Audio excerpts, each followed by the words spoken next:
We're here in the Six Nations Indian Museum in the Adirondack Mountains with Long River, who's about to share the story of this museum.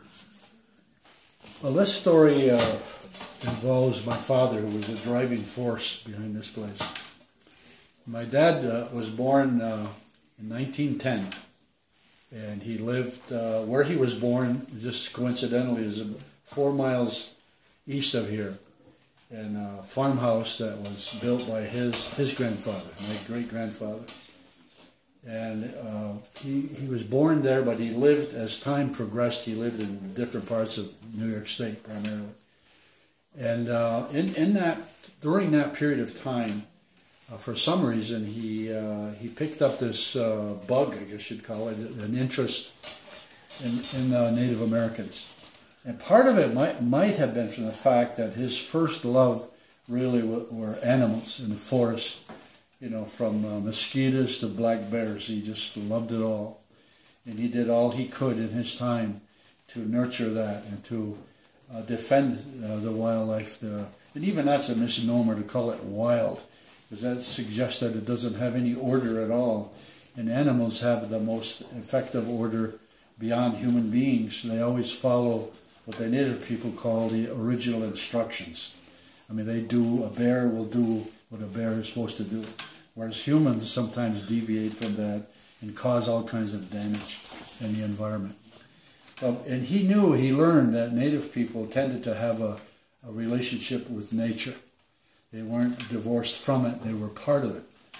And in a sense, looking at it as symbolically, from other parts of the world, the hierarchy is like a pyramid, and there's somebody on top. It could be a king or some kind of tyrant or ruler. Whereas the Native American perspective is we're in a circle, and all of creation is within that circle, and we're all related. We all have different kinds of skills, and humans also have skills. And at any rate, this interest in Native Americans started with my dad when he was very young. And as he grew older, he began to pick up things. He read a lot of books that he could find, and he began to sort through those books and find within some of them things that he could tell that just simply weren't accurate. And some of those books, of course, were written by Euro-Americans or Euro-Canadians or Europeans.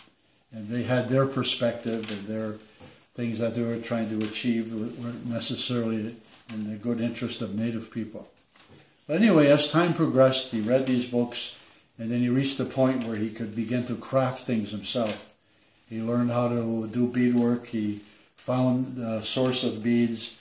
He heard about wampum belts, and he saw the designs, and he replicated those things, and he learned what they meant, and many other elements within traditional Native American culture. And then he reached an age where he could travel.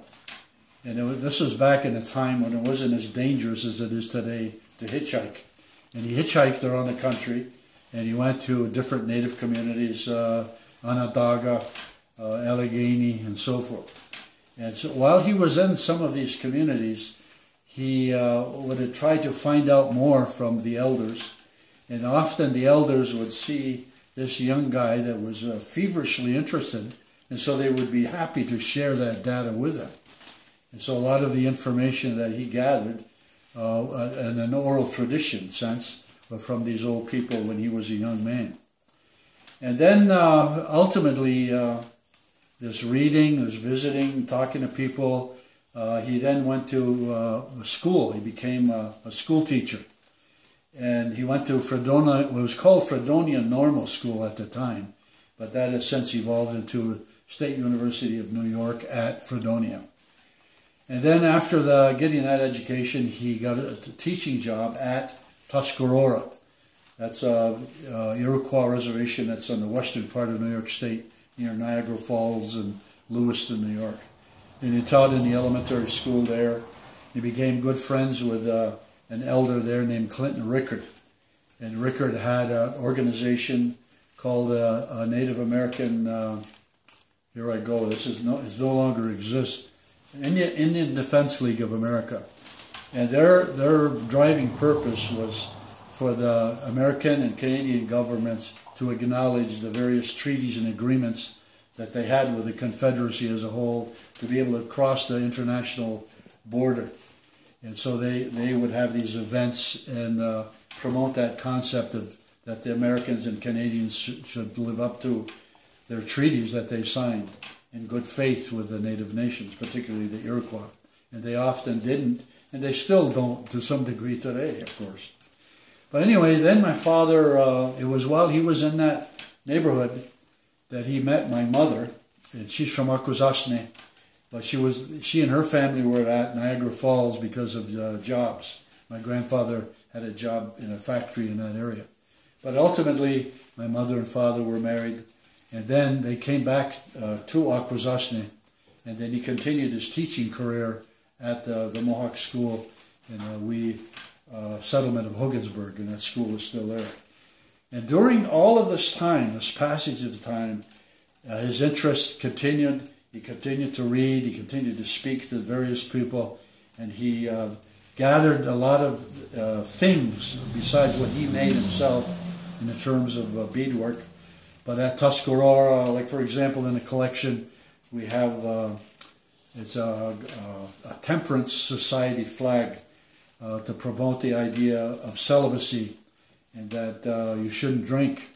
And it's the oldest temperance flag in this country, and it's in the last room in the case. And he gathered that there at Tuscarora. Also, there's a black walnut, carved walnut war club or ball war club, and other items that are from that reserve that we have in our collection.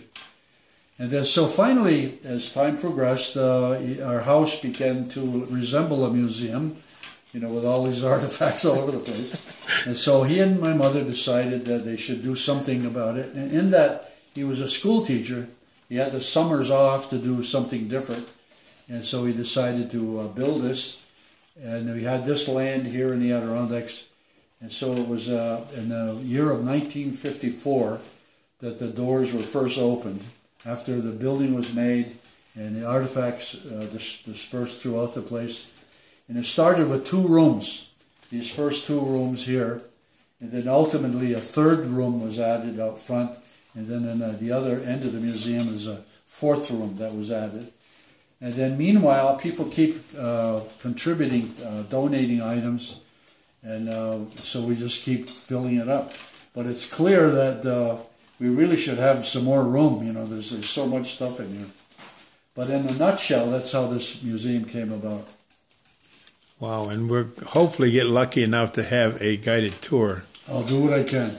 Okay, thank you very much, John.